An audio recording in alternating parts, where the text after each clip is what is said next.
Hey internet, Howie here with another Jiu-Jitsu video for you. And I know how a lot of people, myself included, are really missing the dojo at the moment. It's one of my biggest passions is martial arts and for me, Jiu-Jitsu. And this lockdown is really pissing me off because all I want to do is go into the dojo and get throwing and get grappling and really get stuck in. So what I've devised here is a morning workout that I do that's gonna fill a void. It's not perfect by any stretch, but I've got some resistance throwing practice inspired by the Uchi Komi of Judo, some BJJ animal drills, some other plyometric exercises that are really good for generating power in your legs and that force that you want for really good kicks, and a few other bodyweight and plyometric exercises that are going to help and make you a better martial artist, or at least improve your fitness levels and all those muscle groups, and work those in a way that's going to be beneficial for you as a martial artist. And the last thing that I've put together is just, well, I say put together, what I do at the end of it is I do a bit of shadow boxing, some kind of combination, trying to kind of put those strikes into some kind of flowing motion, involving kicks, maybe even, throws as well, just some kind of cohesive and flowing ideas that will help you develop your martial arts into something that's that kind of mushin that the Japanese talk about, an empty mind, something that's just happens, because essentially that's where we all want to get to as martial artists. I really hope that you enjoy this, and I just want to say that this isn't for those people who are beginners. This is definitely more of a advanced, intermediate, or basically anyone who actually has martial arts skills, especially if you do judo or jiu-jitsu or any other kind of art that involves throwing. I mean, I know Hapkido, for example, is one that does that as well. Even some styles of karate as well. I know that they put in throws also. Throws are one of my favourite things, and this resistance stuff is as close as I can get to throwing without actually finding someone to throw, finding a nuki. But like I say, I hope you enjoy it. I hope you stick around to the end, and let me know what you think in the comments below. So, firstly, we're going to look at some resistance drills that you can use to practice your throws at home on your own. Now, these are inspired by the Uchi Komi of Judo. This first one is quite a classic interpretation of the Uchi Komi practice that they do in Judo. I'll attach the resistance band to a fairly high up place on a fence, and you trying to engage those hips and that shoulder torso turn. And the reason I'm doing these is not necessarily to practice my footwork, at least in this one. This is more a power generation and speed drill.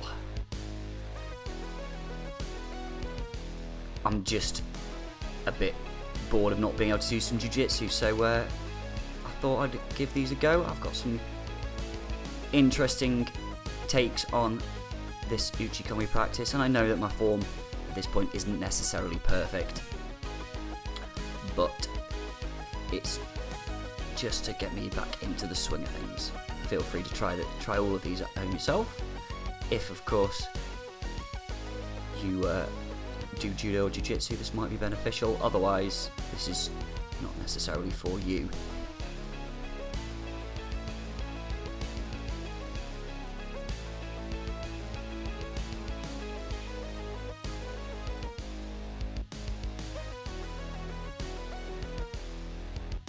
And next, this is more of a footwork drill.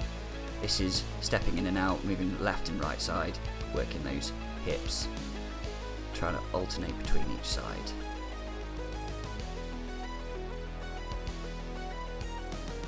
Again, these drills are to improve your technique already and just work on what you already have. Making mistakes is all a big part of it, so if things go wrong, that's fine. You can learn from it and you learn to improve.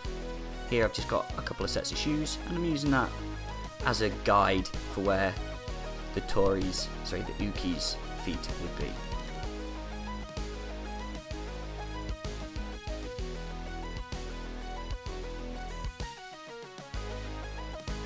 And this is kind of a take on the other one, with a resistance band, really trying to engage those hips, or at least work that power to try and engage those hips when you're throwing somebody.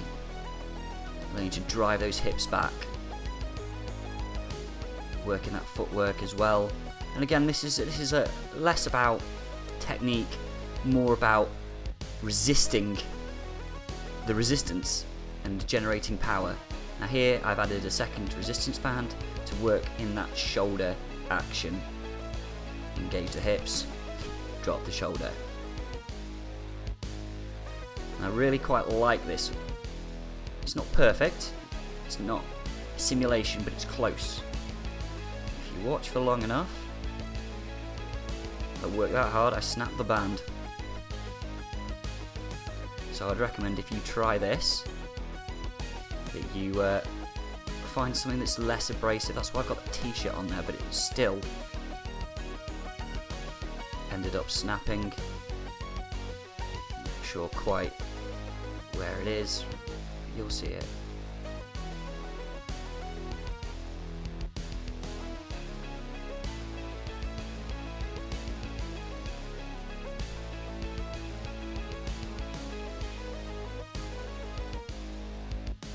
These are there to help train in that resistance.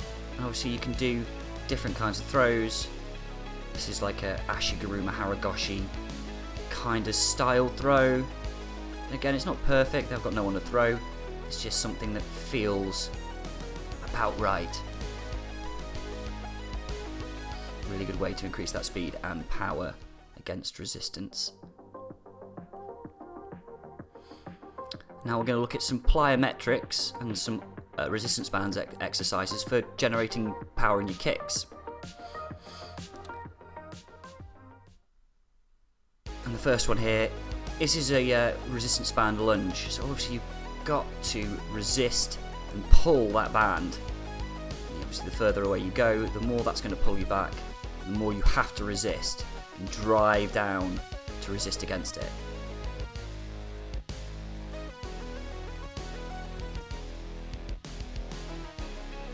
Now you could also add some weights to this as well, make it even more difficult. I also find that this helps keep that core nice and tight.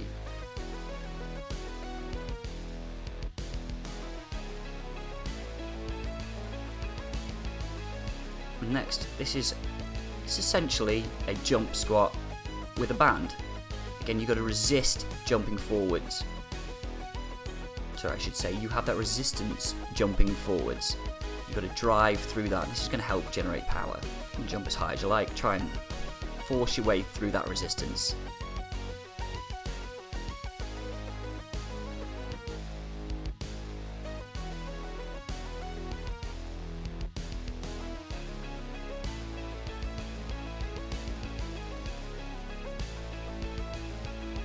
This is I suppose you could say it's a take on a plyometric exercise,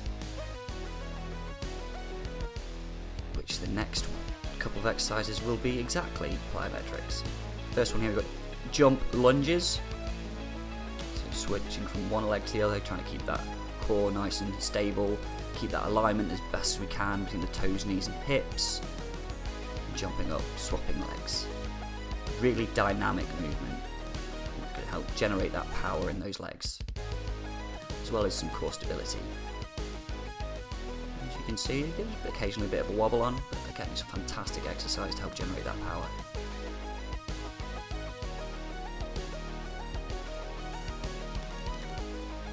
And this is a jump squat.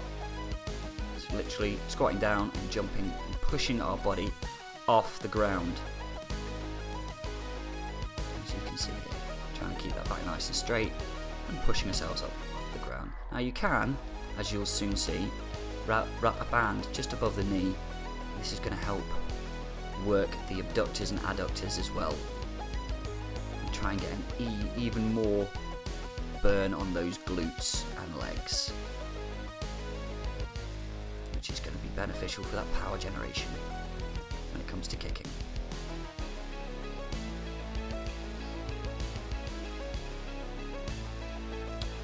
And lastly, we have a box squat, which is one of my favourite plyometric exercises. Now, I've chosen 3 different levels, depending on your level, but you can start off low. Here I'm using a picnic bench, more than about a foot off the ground, before we move on to the tabletop. Again, plyometric exercises are great for producing that explosive power. And finally, as you'll soon see, we move on to an even higher table for me to jump on. And of course, if you have the facilities, you can also add some weight and make it even more difficult, turn into a hypergravity plyometric exercise if you decide to. At this point, I'm just attempting to see at what kind of height I can actually box squat. I'd recommend starting at a lower height and working up as you get more confident.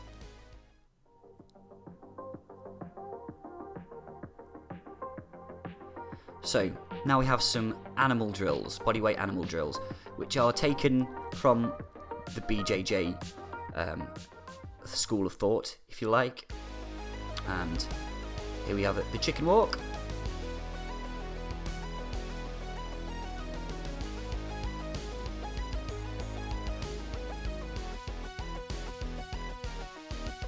Trying to keep everything in an alignment as possible.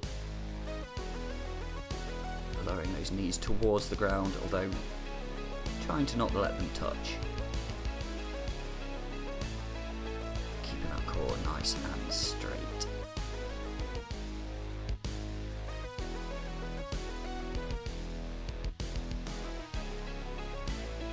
This is just called a kangaroo jump or a kangaroo hop, as you can probably see why. Try to jump at the same time with both legs pushing forwards. And again, this is going to be a fantastic exercise because it's quite a lot like a plyometric exercise, but working that lower range of motion.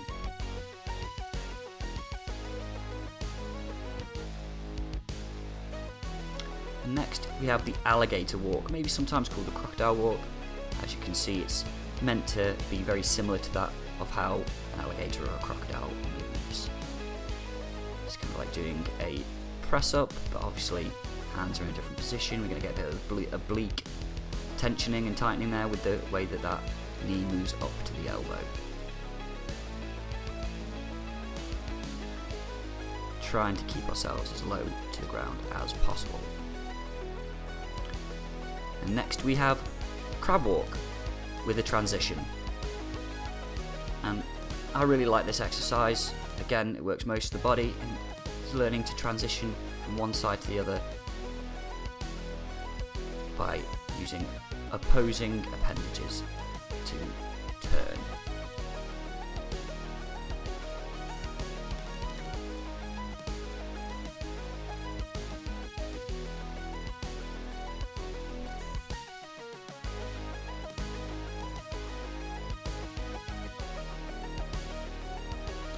Like this, it works lots of different muscle groups, and that turn actually is more useful than you would have thought when it comes to grappling. Being able to do that fast and powerfully is going to be really beneficial.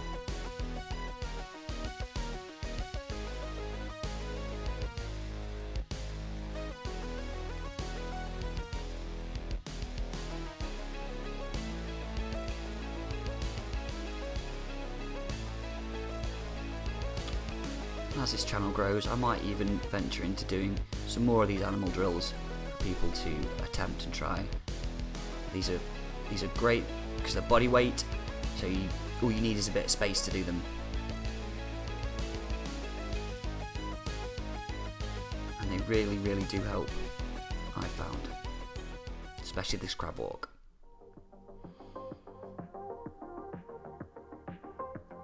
So we've got a couple of bodyweight / plyometric exercises, which I find are really useful for kind of the martial artist. The first one, is you've probably seen it before, is the clapping push-up. Again, plyometric, learning to push that body away can help produce that power, instantaneous explosive power that we want as a martial artist.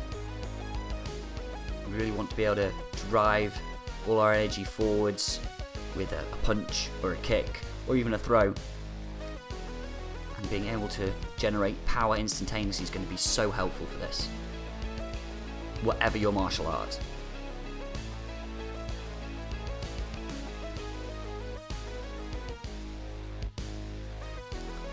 And the next one is kind of a combination between a V-up and a Russian twist, I guess.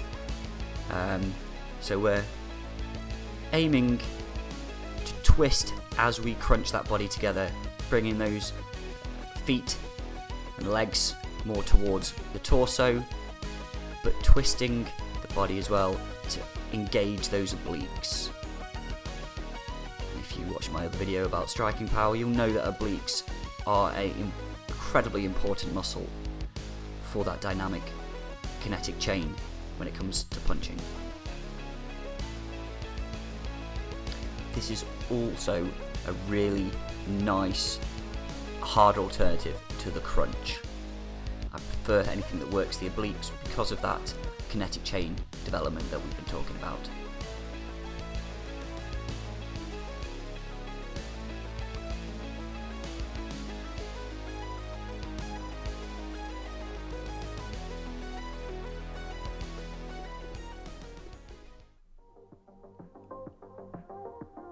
And next we have, or I should say finally, we have shadow boxing or combo forming, whatever you really want to call it, because this is a kind of a combination of the two. Like, I'm not necessarily going full speed, I'm just trying to think about my movements and what flows from one to the next. Maybe some visualization is involved. Sometimes I'm trying to train speed, sometimes I'm just trying to think about what exactly I'm doing, like where I'm going to move from each strike to the next. Creating some new synapses, some new combos that might be useful in a self-defense situation. Also quite good just for cardio's sake. I find that solo drilling like this is a really nice way to create that muscle memory but with the rest of the body. Creating connections and ideas that will eventually be useful, so you don't have to think necessarily about what you're doing when you get into an altercation. And obviously it should always be the last thing to resort to. Violence should never be the answer, but it is good to know how to use these things as and when is necessary. And I have a really big passion for martial arts, but I really don't like fighting per se. I really hope you martial artists out there really enjoyed this, or found something beneficial in it at least.